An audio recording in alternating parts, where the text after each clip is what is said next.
भाई व्लॉगर्स हो तो ऐसे हो, इनको सही पता है कि कौन से टाइम पे कैसा क्लिक बेट ये डालेंगे तो इनको व्यूज़ आएँगे। मैं सोच रही थी अभी भाई भाभी निकले हैं अपनी जर्नी के लिए और इसने अपना बेबी शावर रख लिया है।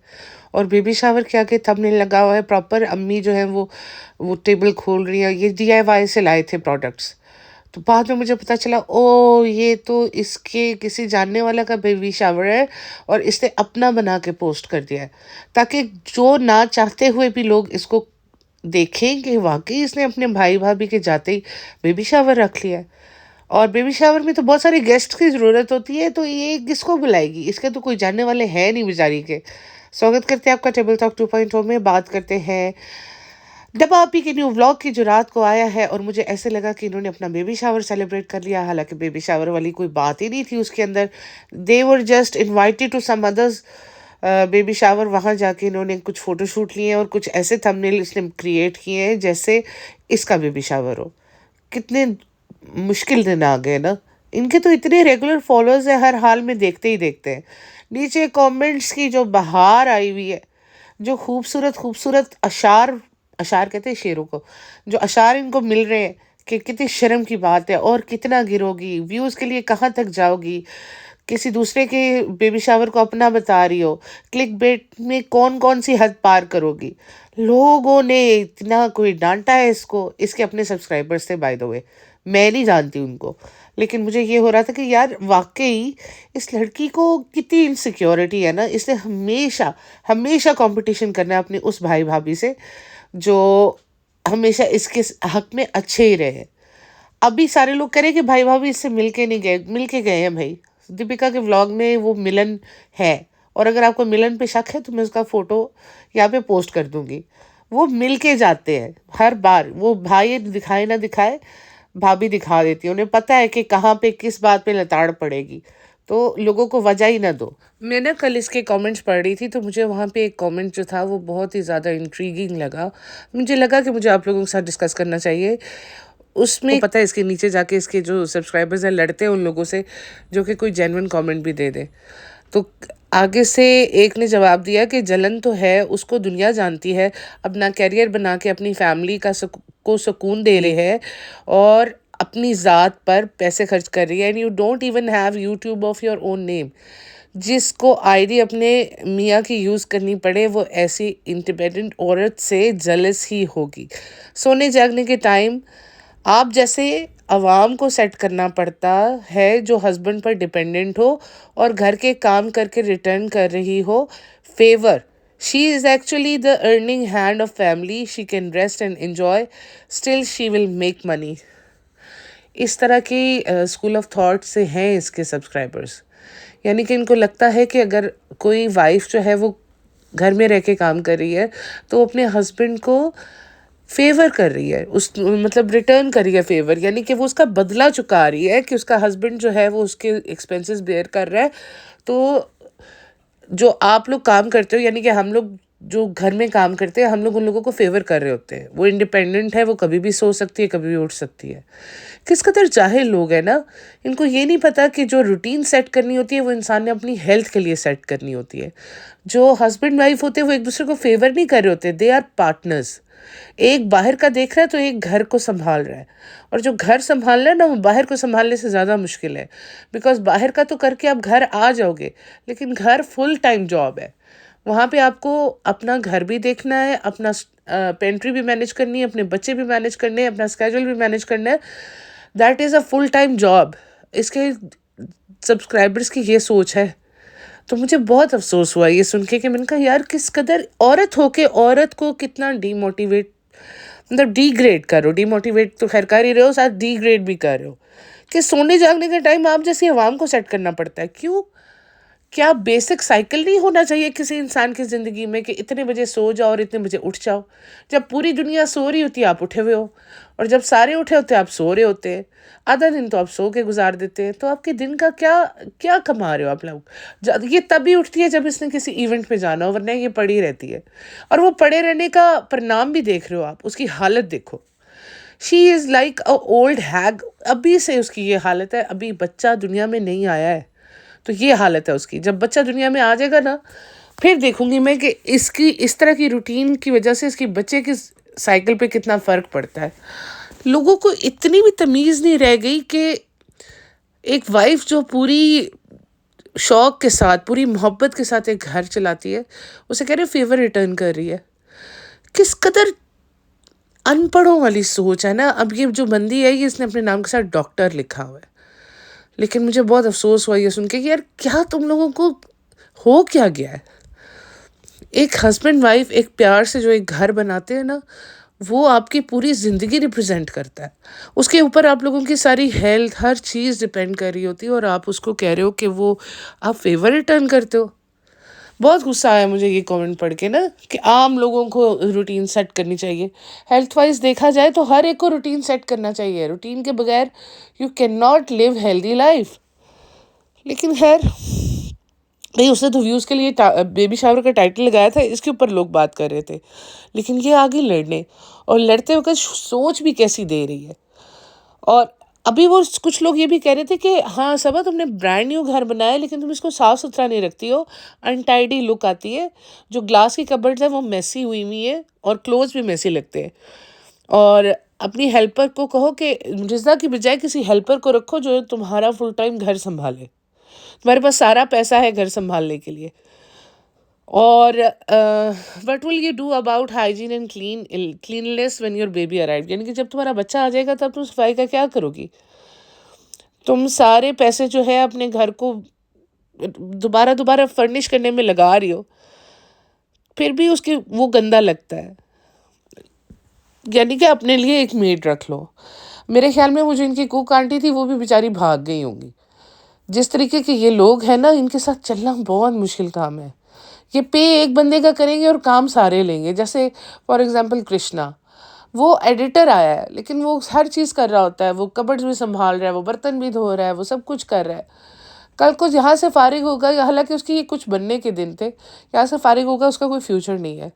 और वो रिज़ा ओवर कॉन्फिडेंट, क्या कह सकती हूँ उसको, ओवर कॉन्फिडेंट हो गई है, बहुत ज़्यादा स्टबन हो गई है।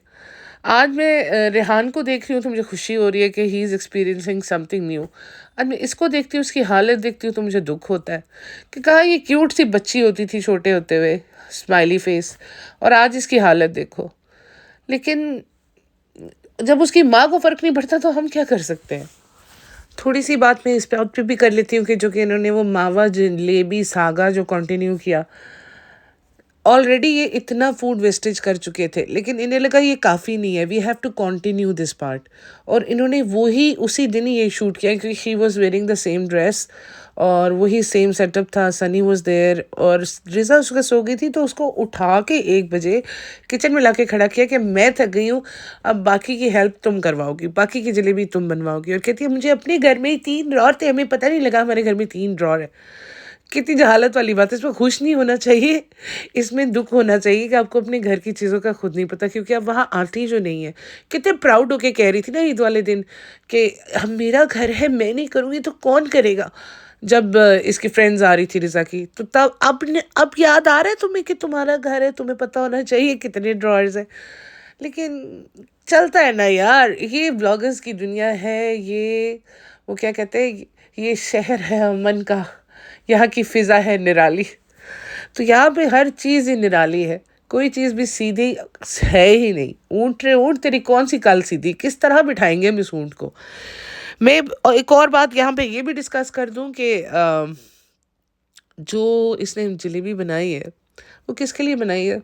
अम्मी के लिए, अपने लिए, सनी के लिए, रिज़ा के लिए, किसके लिए। क्योंकि अब भी डॉक्टर ने इसको मना किया है मीठा खाने से, ऑयली खाने से, मैदा खाने से। एंड अगेन ही इज़ तलोफाइंग jalebis and serving them to her sick mom, diabetic family, और जिसको डॉक्टर ने खुद मना किया हुआ है। और उसकी जब शक्ल तैयार हुई थी, मैं तो सोच रही थी इन लोगों की हिम्मत है कि इन्होंने मुंह में डाल ली है, वरना ऐसी चीज़ को मुंह के अंदर तक ले जाने के लिए भी 2 जन्म की हिम्मत चाहिए। लेकिन फिर भी देख लो यार, कितनी ब्रेव फैमिली है। Brave in a sense also कि व्हेन शोएब अलविदा ले रहा था पापा से, ही स्टार्ट क्राइंग। ठीक है, ही वाज क्राइंग, उसने आंसू आए, उन्होंने पहुँचे हैं। And even the mother of भाभी, शी स्टार्टेड क्राइंग। और अम्मी वॉज क्वाइट नॉर्मल, बिल्कुल कोई आंसू नहीं, कोई चक्कर नहीं, जाओ हम ऊपर ही रहेंगे ज़्यादा। और बेटा रिमाइंडर दे रहा है माँ को कि पापा के पास टाइम गुजारना प्लीज़, तो वो कह रही है हाँ हाँ ऊपर ही रहेंगे। यानी कि कैसी माँ है कि बेटा कह रहा है कि अपने हस्बैंड के पास टाइम गुजारना, और अम्मा जो है उसको खुद नहीं पता कि मैंने अपने हस्बैंड का ख्याल रखना है, जबकि वो इतनी वल्नरेबल सिचुएशन में है, इतने बीमार है। लेकिन वो कहते हैं ना, karma karma always comes back and bite you. ये वो वाली सिचुएशन है। जवानी में इसी वाइफ ने माँ बाप छुड़ा दिए थे इब्राहिम सर के, और आज वो अकेले पड़ गए। क्या कर सकते हैं, यही तो है किस्मत का कानून, एक हाथ दो और एक हाथ ले लो। ये जवानी सदा नहीं रहनी, ये ज़िंदगी सदा नहीं रहनी, लेकिन जिस तरह आपका एंड हो ना, वो अच्छा होना चाहिए कैसे भी हो। यार एक तो ये लोग पेड प्रमोशन बहुत करते हैं पूरे खानदान वाले, और इन चेहरों के साथ जब ये लोग पेड प्रमोशन करते हैं ना, तो दिल करता है जो चीज़ ये बेच रहे हैं बस हमेशा के लिए बाइकआउट कर दें उनको। बिकॉज जिस वजह के लिए ये लोग उसको दिखा रहे हैं कि ये ज़्यादा बिके, जो इनके चेहरों पे असर आया हुआ है कि जिस जिस तरह इनके फेसेस हो चुके हैं, चाहे ये कितना ही ग्लोइंग मिरर लगा लें, कितना लाइट्स वाला मिरर लगा लें, they are not going to look beautiful. Glow आपके अंदर से आती है, it's comes with in, like या आपने अंदर क्या डाला, आपने खाना क्या खाया, आपकी रूटीन क्या है, जिस टाइम पे मर्जी सो जाओ, जिस टाइम पे मर्जी उठ जाओ, जो मर्जी खा लो, ग्लो नहीं आती बहन। अच्छा, इसको पास में किसी मेकअप आर्टिस्ट ने अपने इवेंट पे बुलाया था, जिसमें हर लड़की ने अपनी ब्राइड जो थी वो रेडी की हुई थी, और ये जाके सर्टिफिकेट इसने डिस्ट्रीब्यूट करने थे उनमें। और मैं सोच रही थी कि यार ना इसको मेकअप करना आता है, ना इसको मेकअप का कुछ पता है, जब भी मेकअप करती है कार्टून बन जाती है। इसको मेकअप के इवेंट में क्यों बुलाया है? और जो बेबी शावर हुआ है शाम को, वहाँ पे सारी अम्मियाँ और ये सब चले गए हैं। यहाँ पे अम्मियों वगैरह को आना चाहिए था, जहाँ पे सारी लड़कियाँ थी। यहाँ पे उठा के सनी को ले गई है। हमेशा इन्हें तमीज़ नहीं आनी कि कौन सी जगह पे कौन से इवेंट में किसको जाना है और कैसे लेके जाना है। हॉस्पिटल जाना हो तो अम्मी नहीं जाती, बच्चे जाते हैं। औरतों का इवेंट हो तो औरतें नहीं जाती, सनी जाता है। और जो फैमिली का इवेंट होता है वहाँ पे सनी नहीं जाता, अम्मियाँ जाती हैं। यार क्या यार, क्यों ये लोगों ने हमारा दिमाग घनचक्कर बनाया हुआ है? मतलब एक तो मुझे ये गलत लग रहा था कि ये जी उसकी ब्यूटिशियन, सिवाय ब्यूटिशियन के बाकी सारी जिन्होंने मेकअप किया था उनकी तो हालत ही गैर थी। और जो ब्राइड्स थी ऑफ कोर्स वो तो मेकअप के लिए उन्होंने अच्छी तैयार की हुई थी, लेकिन ये उनको सर्टिफिकेट्स दे रही थी। एंड आई वाज लाइक, ये दे रही है क्यों, किस वजह से, कौन से ग्राउंड्स पे, कौन सी एजुकेशन है इसके पास? इसको तो ब्लश नहीं लगाना आता। तो सिवाय पेड प्रमोशन के, या फिर उन लोगों को पब्लिसिटी चाहिए थी अपनी इवेंट के लिए कि सबा को जोड़ देंगे, हमारा इवेंट जो है वो ऑनलाइन आ जाएगा, हमें भी थोड़ी पब्लिसिटी मिल जाएगी। अदरवाइज शी डजंट क्वालिफाई उन लोगों को सर्टिफिकेट्स देने के लिए। और एज ऑलवेज घर आके बीमार हो गई है, रेस्ट किया है, फिर वही हमने बाहर के कपड़े उतारे, घर के कपड़े पहने। भाई उनको गंदे कपड़ों में सुकून मिलता है, इसी वजह से ये इतना नहाते धोते नहीं है। गंदा हो लिया इनके लिए बहुत ज़्यादा परफेक्ट है। और फिर पापा से मिलने ऊपर चली गई। इतने अरसे इसको पापा नहीं याद आए, जैसे भाई भाभी के इसको पापा याद आ गए। इनके रिश्ते भी मतलब इनकी कन्वीनियंस के हिसाब से, मैं क्यों इतना हक ला रही हूँ, इनकी कन्वीनियंस के हिसाब से इनके जो रिश्ते हैं वो चलते हैं। हर वक्त इन्हें रिश्तों की नहीं पड़ी होती, इन्हें उस वक्त रिश्ते इस्तेमाल करने हैं जिस वक्त इनका कंटेंट नहीं होता। तो खैर ये ऊपर गई है तो अम्मी और बेटी खाला मज़े से टेबल पे बैठ के चाय पी रही है। उनका वाह वाह मज़े लगे हुए, बहू नहीं है तो बहू के घर में ऐश की जा रही है। काश बहू के होते हुए भी आप इतनी हिम्मत हो कि आप इतने आराम से और कंफर्टेबल बैठ के चाय पिए। उस वक्त तो ऐसे लगता है सोफे के भी एज पे बैठे होते हैं कि जैसे ही हमें सिग्नल दे शोएब जाने का, तो हम लोग यहाँ से उठ के दौड़ लगा के नीचे पहुँच जाए। वो तो खैर इनकी अंदर की बातें कभी बाहर नहीं आएंगी जब तक देव भैया या धर्मदादा में से कोई पोल नहीं खोलता इनकी। खैर अब फिर इसने एक इवेंट में जाना था। ये वो इवेंट है जिसकी फुटेज और जिसकी तस्वीरें इसने लगाई, द बेबी शावर। ये बेबी शावर इनके किसी नेबर्स का जानने वाले का था, उनकी बेटी का था, तो उन्होंने इनको इनवाइट किया हुआ था। ये सब गए चमक दमक वाले कपड़े पहन के, ऐसे लग रहा था जैसे शादी पे जा रहे हैं। इसकी माँ ने हल्का सा इसको बोल भी दिया, कहती शादी पे थोड़ी ना जा रही जो इतना चमक दमक पहन के जाएंगे। ये बात वहाँ पे की गई जब इसने बेटी खाला को पॉइंट आउट किया कि तुमने क्यों नहीं चमकीले कपड़े पहने, हमने तो बड़े चमकीले और गुलाबी और तड़कते भड़कते कपड़े पहन लिए। लेकिन ये कि जब घर से निकलते हैं ऐसी बातें तब करनी चाहिए। गाड़ी में बैठ के तुम्हारा पॉइंट आउट करने का क्या मकसद है? इसको शायद शर्म आ रही होगी कि मैं इतनी ओवर द टॉप ड्रेसअप होके जा रही हूँ और बेटी खाला बहुत नॉर्मल कपड़ों में। भाई इतनी गर्मी में नॉर्मल कपड़ों में बंदा कैजुअली कंफर्टेबल होके जाए, वही अच्छा होता है। अच्छा, वो सारा इवेंट के बारे में मैं क्या ही बताऊँ, आपको पता है बेबी शावर कैसा था। घर आई है तो सनी ने इससे एक बात पूछा है, बेबी शावर, बेबी कैसा था? एक सवाल ये। दूसरा सवाल ये कि बेबी शावर क्या होता है? भाई कौन सी एमबीए इंस्टीट्यूट से तुमने एमबीए किया है? मैं जाके उनको कहूँ बंद करो यार, ये आप लोगों ने जो स्टूडेंट्स बाहर निकाले हैं ना, उनको बेसिक ज़िंदगी की चीज़ों का नहीं पता, तो क्या फ़ायदा। अब लोग कहेंगे एमबीए का बेबी शावर से क्या ताल्लुक? ताल्लुक है। जब आप एमबीए तक जाते हो ना, आप ज़िंदगी की और भी स्टेजेस क्रॉस करते करते जाते हो। आपकी फ्रेंड्स की शादियाँ होती हैं, एंगेजमेंट्स होती है, बेबी शावर का भी पता चलता है। इसको तो गुटखा खाने के अलावा और क्रिकेट खेलने के अलावा कुछ पता ही नहीं है। How how sad is this. ये वो फ़ोटो है जिसमें ये जिनके बेबी शावर में गई थी। इसको लगा मैं भी अपनी टमी पे हाथ, बेली पे हाथ रख के तस्वीर खिंचवा लूँ, मेरा तो होना नहीं है। क्योंकि बेबी शावर के लिए भी गेस्ट्स की ज़रूरत है। गेस्ट ही नहीं आएँगे तो कैसे बेबी शावर में करेंगे, है ना? तो ये सारा वो सागा था जिसकी वज़ह से इसने ये सारा क्लिकबेट यूज़ किया था। और घर आके इसने वही गंदी सी जलेबियाँ अपनी अम्मा को खिला दी। मुझे बड़ा दुःख हुआ, मैंने कहा यार बड़ी हिम्मत वाली औरत है, ऐसी भयानक चीज़ खा ली। एनीवेज़, आज के लिए इतना ही। फिर आऊँगी नए पॉडकास्ट के साथ। यार आप लोग मुझे सब्सक्राइब करो, प्लीज़ मुझे आगे बढ़ाओ, मैंने आगे बढ़ना है। और अगर आप लोग इतने अच्छे हो, इतना आगे मुझे सुन रहे हो, तो मुझे एक सब्सक्राइब दे जाओ, it's free. Okay, take care, bye bye.